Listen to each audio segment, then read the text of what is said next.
Theorem number 8.10. The line drawn through the midpoints of the one side of a triangle parallel to the another side of bisect the third side. देखिए given है, यदि we have this type of triangle ABC, two things are given us. D is the midpoint of one side, and from D we will draw a line that is parallel to third side, second side. देखिए एक तो mid point given है और एक this line is parallel to this line. Two things is given us. We want to prove E there it will be intersect. E is the mid point of the A C. हमें ये prove करना है कि ई इसका mid point है. Given तो है D mid point A B, one side का मिड पॉइंट गिवन है और सेकेंड साइड के पैरेलल है, मतलब D E line that is parallel to B C. और प्रूव करना है कि E is the mid point of third side. This thing we want to prove. In triangle ABC, D is the midpoint. D is the midpoint. ABC, D is the midpoint, and AB and L of AB and line L. This line, complete line is L. Line L through D. It will be comes from D. Parallel to BC, intersect AC at E. Not asking us E is the midpoint. Only intersecting at E. And to prove E is the mid point of A C. हमें प्रूव करना है कि E is the mid point of A C. Construction में क्या कर रहे हैं, ड्रा सी एम. हमने एक लाइन ड्रा की C M that is parallel to B A. हमें इसके पैरेलल एक लाइन ड्रा करनी है ये. Intersecting line L at F. F पर ये जो लाइन आ रही थी एल लाइन और इधर से सी एम लाइन है. It will these are intersect at F. So proof. अब प्रूफ करना है. So first you will see uh we will see uh कि गिवन तो ये है कि जो डी ई लाइन है या D L D F parallel to B C, it is given us in the starting. And by construction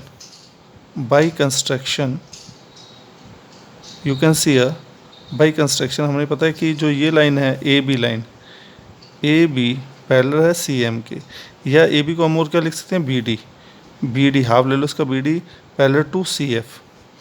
first part second from equation first and second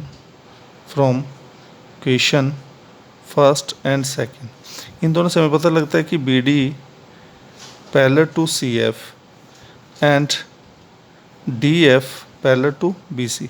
जब opposite sides के pair देखिए, जैसे ये है D F C B, जब ये B D और C F parallel हैं, B C and D F parallel हैं, तो we can say B C F D is a parallelogram. ये एक पैरेललोग्राम है. सो जब पैरेललोग्राम हो तो opposite sides are equal. So B D equal C F, but B D already equal to A D. देखिए यहाँ से देखो, बी डी है वो सी एफ के इक्वल हो गया because this is a parallelogram, लेकिन बी डी है वो ऑलरेडी ए डी के इक्वल है because D is the mid point of A B. A B का मिड पॉइंट डी है, तो ये साइड और ये साइड पहले इक्वल है. तो यहाँ से ये पता चलता है कि ए डी और C F is also equal. So A D equal C F. From here we can say कि जो बी डी है वो सी एफ के भी इक्वल है, बी डी ए डी के भी इक्वल. तो A D and C F is also equal. A D and C F equal हो गई. And because these two lines are, because A B parallel किसके है, सी एम की.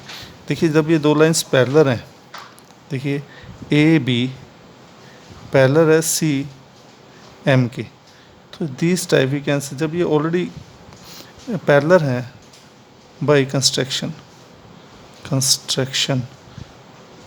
we can say AB parallel to, तो these angles number 1 and 2, angle 1 equal angle 2. तो ये कौन सा एंगल है, alternative interior angle. these are also interior angles, these are also equal. now we are taking these two triangles ADE in triangle ADE and triangle CEF. now you will see in these two triangles which three things are equal. We have proved AD and CF equal, angle number 2 equal, angle number 1 and 2 are equal. देखिए and angle vertically angle AED CEF F. These angles are also equal, vertically opposite angles. Now first AD equal CF. देखिए हमने अभी यहाँ prove किया था, ये रहा AD equal CF. We proved, यहाँ प्रूव किया था पहले भी. कैसे है? First we have proved here. And angle number 1 equal angle 2, alternative interior angles.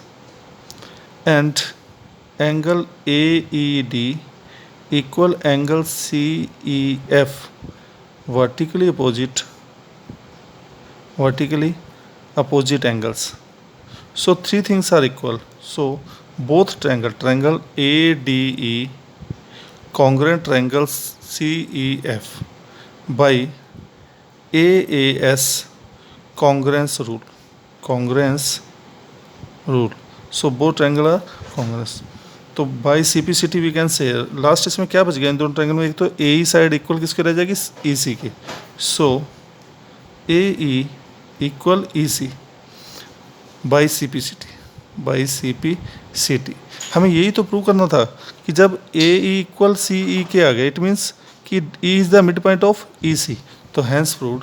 So we can say E is mid point of third side AC. Hence proved. This type we will prove.